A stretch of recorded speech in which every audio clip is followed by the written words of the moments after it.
gaya berpolitik pura-pura bodoh adalah kekuatan Gibran.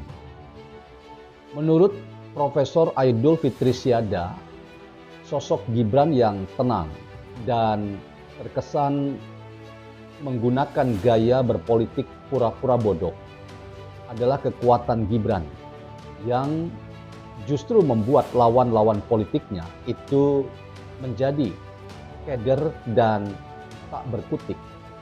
Mengapa? Karena dalam filosofi Jawa, ketenangan itu adalah cara dari seseorang untuk menyerap potensi kekuasaan.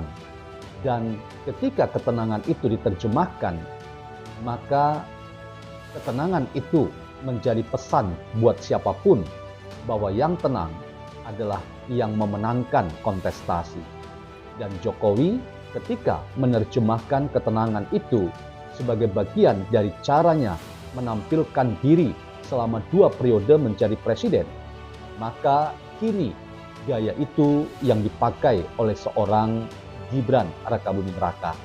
Dan ini sekaligus menjadi modal sosial dan kultural yang diaminkan oleh seorang Gibran untuk diterapkan dan digunakan.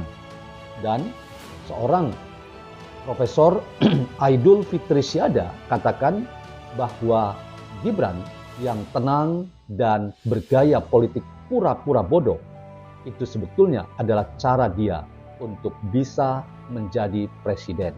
Sebab dalam filosofi Jawa tidak ada kemampuan yang kemudian menempatkan seseorang menjadi pemuncak dalam kepemimpinan, katakanlah sebagai presiden atau seorang raja, maka itu berbanding lurus dengan kompetensi. Misalnya ia harus pintar, ia harus punya segala-galanya.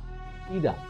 Tetapi dalam filosofi Jawa, orang yang disebut sebagai yang punya kesempatan untuk menjadi pemimpin, pemuncak dalam kekuasaan, khususnya sebagai presiden dalam konteks kita bicara hari ini, maka orang yang tenang dan menyerap kekuasaan dan bahkan bergaya politik yang pura-pura bodoh, dia yang memenangkan kontestasi.